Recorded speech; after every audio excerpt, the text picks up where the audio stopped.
Welcome to The Explainer. Today we are diving deep into a really fascinating, pretty esoteric concept known as the Antahkarana.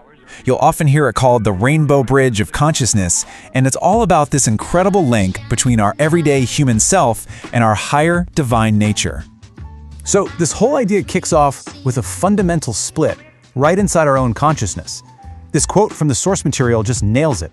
Our mind, what's called manas, is basically in two states at once. It's divided down here on Earth, and that division is precisely why we need a bridge in the first place. All right, so to really get a handle on this bridge, we first have to understand the two shores it's trying to connect. And those are the two different aspects of our mind, both part of this thing called manas. So what is this manas thing anyway? Well, you can think of it as the very core of our consciousness, our thinking principle. The source describes it as this globe of pure divine light that comes from the world soul. But here's the catch. When it comes down into our world, it splits, it differentiates. It's not one simple thing. It starts operating on two totally different levels. Okay, so on one side, you have the higher manas. This is the big you, the divine ego. It's your immortal self, the part that reincarnates, the pure essence of who you are. The source calls it the sun or the master. And then on the other side, you've got the lower manas. That's your personal mind, the everyday you.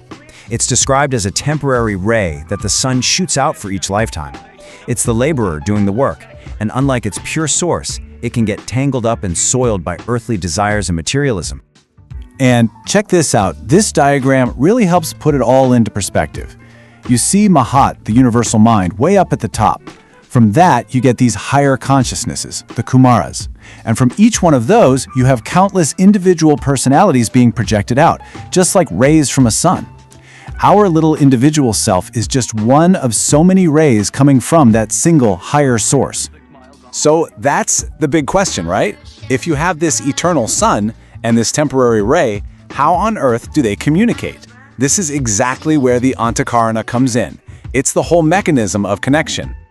So here it is. The Antahkarana is the path, the bridge of communication that connects our personal mind back to our divine, reincarnating ego. You could think of it as the spiritual channel that lets all of our earthly experiences, all our growth, all our highest hopes flow back to our divine parent. Visually, that idea of a vibrant rainbow bridge is just perfect. It's not a physical thing you could go and find, of course. It's a metaphysical connection, and it's woven from the very fabric of our highest thoughts, our purest feelings, and our noblest actions. The source material gives us this beautiful analogy to help us grasp it. Imagine your divine ego, your higher self, is a bright lamp. The light it casts on the wall, that's your body, is your personal mind, the lower manas. Well, the Antahkarana is the atmosphere in between. It's the medium that actually lets the light travel from the lamp to the wall. If that atmosphere wasn't there, there'd be no illumination at all. Now, what's really cool is how this bridge gets built. It's not something you're just given. It's a projection from your own lower mind. Specifically, its upward energies, all your good and noble aspirations, every selfless act, every moment of pure compassion, every search for truth. That's what builds this bridge. It becomes the path of communion. And as a fascinating aside, the source says that after death, its remains survive as a kind of psychic shell. But here's where things get a little intense. This connection, this bridge, it's not a given. It's not automatic. The path is described as being pretty treacherous, actually, and the bridge itself can be weakened, neglected, or even completely destroyed.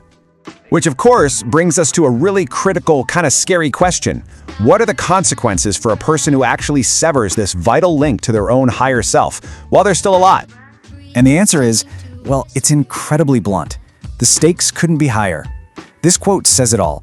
The entire fate of a life hangs on whether you can maintain this bridge against the pull of pure, raw desire.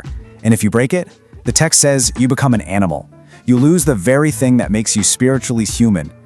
And this destruction isn't always some big dramatic event. The source explains that, just like a muscle you stop using, the Antahkarana can just weaken and atrophy over time. A life that's totally dedicated to selfishness, to pure materialism, just starves this connection. It causes the faculty itself to decay. So, what's the ultimate fate for a soul whose bridge has totally crumbled away? Well, these esoteric teachings have a name for it. They call it the second death. Now, the good news here is that this connection is incredibly resilient. The source is very clear. As long as there is even one single spiritual deed, one noble thought, one tiny thread of potential left, the union holds. The link can't be completely broken. However, there is a point of no return. When that absolute last spark is deliberately snuffed out, when the final potential is exhausted, that's it. The severance is absolute. And for that lifetime, it's irreversible. And what happens then is the ultimate spiritual tragedy. The personal soul is now permanently cut off from its divine parent, just cast adrift. The Source calls this a soulless creature, a human in physical form only, doomed to karmic torments before its personality is just completely annihilated. That is the second death. Okay, let's step back from that abyss for a second and look at the other side of this journey. Because for those who don't just maintain the bridge, but successfully cross it, the journey ends with a surprising and deeply paradoxical final act. So, there are two final steps to this ascension. First, you fully merge with your divine self. The connection becomes a permanent, unbreakable union. But then, and get this is the part that just blows my mind. The Source says that once the union is complete, you must destroy the very bridge that got you there. The timing here is absolutely everything. If you destroy that bridge prematurely, before the union is totally perfected, you risk being severed forever. That's the second death we just talked about. But if you destroy it after you become one with your higher self, it's the final act of liberation. The Source compares it to a warrior who conquers a fortress and then destroys the drawbridge so no one can ever follow. The bridge has served its purpose. It's no longer needed. So, when you look at it like this, you see this whole process is a metaphysical journey of ascent.